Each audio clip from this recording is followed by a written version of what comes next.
Good afternoon, guys. Today is the 19th of October. We're going to go over a couple charts here. DKNG, we're going to go over the S&P 500, and we're also going to go over the QQQ.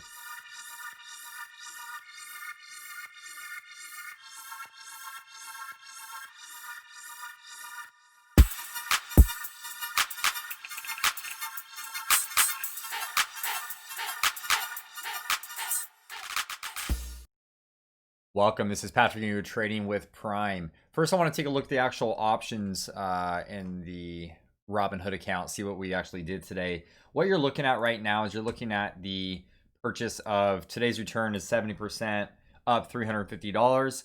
As you notice here, I picked up the 11/16 expiration. I'm going to go into the chart here in a second and explain why it is that I chose this specific contract.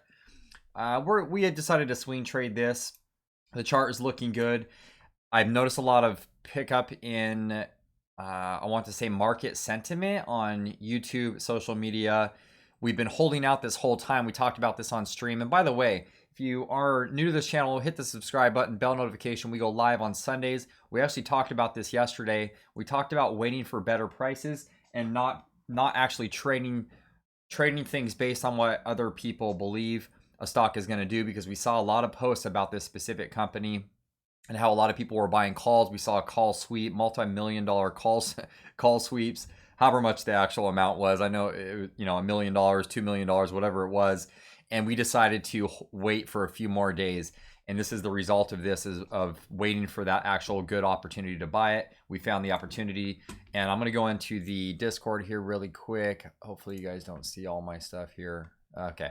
So right now what we want to see here is, by the way, don't take these trades, guys. You definitely do not want to take any of these trades. If you try to enter these tomorrow, you most likely will lose money on them. So don't follow these trades. I'm just showing you the actual alert that we put out in Discord. And for the link of this, it is in the description of the video. You'll find a link to rtbtrading.com. Check it out. We have a trial period right now for 7 days. Anyway, so getting into it, here's the alert, 45 call, 11.6. I actually chose this 11.6 because I wanted to average into this position. I didn't want to just pick up the position, go full all in. And that's why it is that I only have 2 contracts. I didn't get the opportunity to buy more. Now, the opportunity may present itself, and this is one type of strategy I want to show you guys here today, is averaging in, and we don't have to go all in on these. We could just simply average in. Now I want to go over to the charts just to show you what is going on in the actual chart. And let me go to this screen right here, just so you can kind of see what I was looking at intraday and why it is that I chose to wait until today.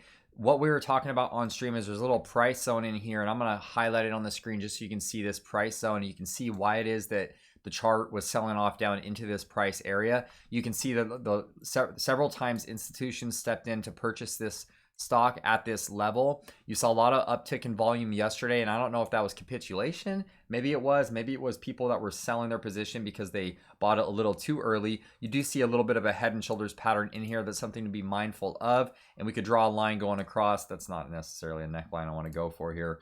I just noticed this head and shoulders here. I don't know where we would put it, maybe down here. We would take the measurement from the head down to the neckline, and then you can measure it down. I don't think that that's totally relevant. I don't want to call it a head and shoulders right now. All I see is bullish action. Today's candlestick in itself is a bullish candlestick. It is known as a reversal candlestick, a reversal candle, and is definitely on heavier than normal volume. The volume today was 49 million. Let's just call it close to 50 million volume, 50 million shares traded. And so with averaging in, what I wanted to do today was I wanted to let it sell off into this price zone between $40.33 and $41.97. I wanted to average into that position. I'm going to go down to an intraday time frame. Let's go to the let's go to the hourly chart. For swing trades, I like to, as low as I go really is mainly the hourly chart. Sometimes I'll go lower just to get a better entry. But now you can see this price zone I was talking about here. See this candlestick way back here? You can see where price struggled to get above this area. It ran up against it once, it ran against it twice, and then the third time it broke out, back tested, and then heavy volume pushed this thing higher. That's what we're looking for. But over on this side, you see the same kind of thing happen. Now, with that said, one thing we have to keep in mind is that we do see a downtrend here, and as long as there's a downtrend and we're below all 3 moving averages on the hourly time frame, I would be very careful here, because normally in a downtrend, it's a lot easier to short trade a position, short trade a stock, keep shorting it. Every rally that you get, keep shorting it because you're more likely to be successful. However, in this case, we're trading this on a higher time frame. We're trading this on the daily chart, not the hourly chart, even though we're using the hourly chart right now, what I'm showing you guys. I wanted to just show you why it was that I chose this price level. I'm going to zoom in one more time just so you can really see what I saw on the screen. And first thing this morning, you saw this.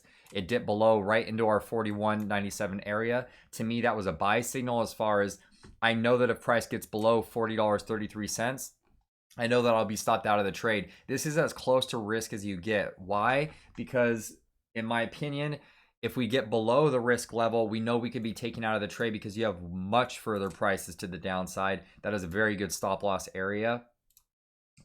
So I wanted to average in. I bought a couple contracts. I wasn't expecting an actual reversal at this price level, but that's what happened. You saw this hourly reversal candle. I know it's red, but it's still a tail candle. It is a reversal candle. It is on heavy volume. And then you saw a somewhat of a consolidation candle following that on the following hour. And then the last hour, especially when we start breaking above these price areas, let me do this. Let me go down to a 15-minute chart,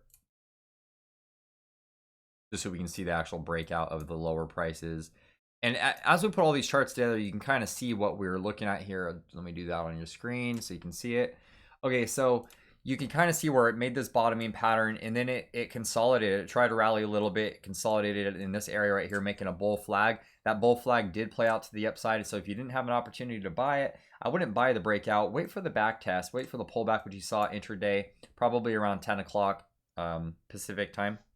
And then, of course, it rallied the rest of the day. Very bullish close. I am expecting higher prices, but we have to be mindful of this, right? There's going to be some resistance. Let me go back to the hourly, and let's go ahead and button down the resistance areas. If you are in this trade, I am looking to add to my position, so I do want to see a higher highs and higher lows. We do need to get above this area right here of 45.69, and then we need to get above 48.17, and then finally above here at 52.10. If and only if we can get above 52.10, I would imagine all-time highs back to 64.19 would be in play. Until that happens, let's take one level at a time, because to be honest, we could be rejected here and sell it off into the opening tomorrow. Anything is possible. Let's go back to the, I'm done with that. Let's go to the S&P 500. We'll do broad market for a couple seconds here, or a couple minutes here, and then we'll get off of this. A couple trend lines, if you notice here, if I can go back to Discord really quick here. Okay, so we did 2 more posts here on Discord, and here's the thing. One of the posts we did was at the end of the day. It was a couple minutes before the close at 12:56.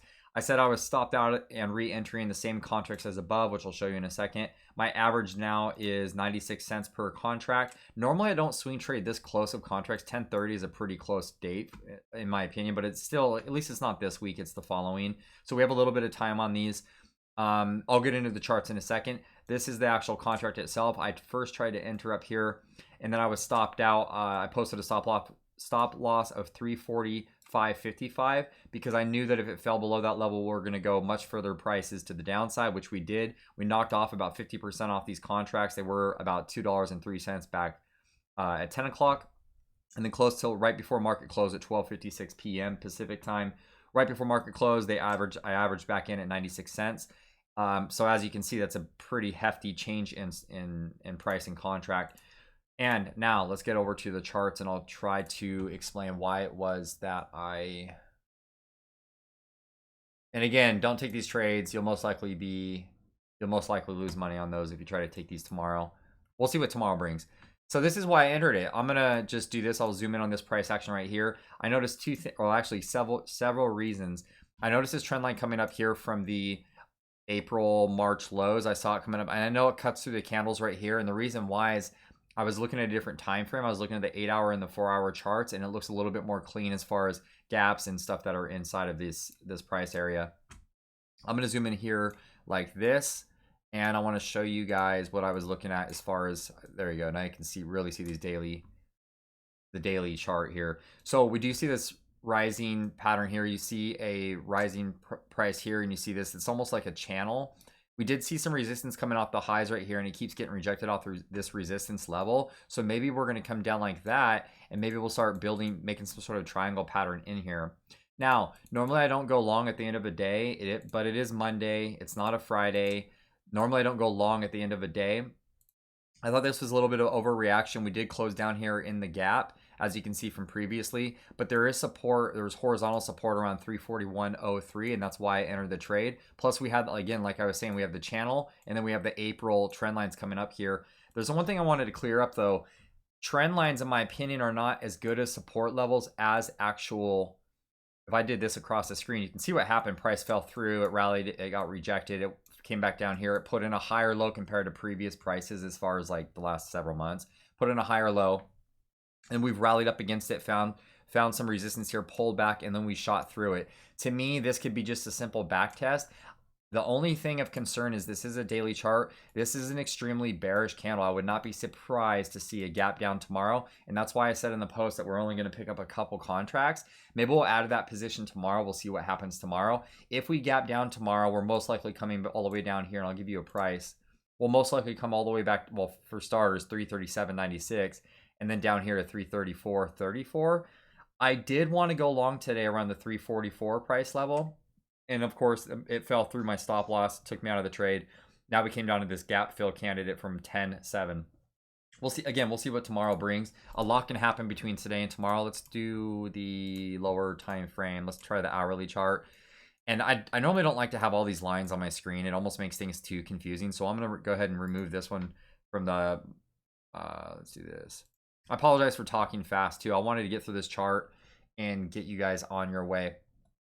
So now you can see this trend line coming in, right? I see you have this channel area. Now you can see why it's more of a channel. It looks a little bit confusing on the daily chart, but as you can see, there's some gaps in here. There's price has pretty much been respecting this channel. This is kind of concerning that it closed on the bottom of this channel. That's not very, I don't know. Yeah, you could go long. You know, we did go long with a few contracts, but normally we wouldn't want to take a trade at the end of the day. That's a pretty scary thing to do. And as you can see, you see the support level coming in here. And I did notice the last candle of the day, the last hour candle, put in like a doji, almost like an indecision candle. Let me do this and zoom in. Maybe we can see it a little bit better. Okay, there you go. So again, on the hourly chart, even this is an extremely bearish looking candle. And I'll give you the high of this candle. I would imagine price is going to want to go back up here and back test the high of this, which is 345.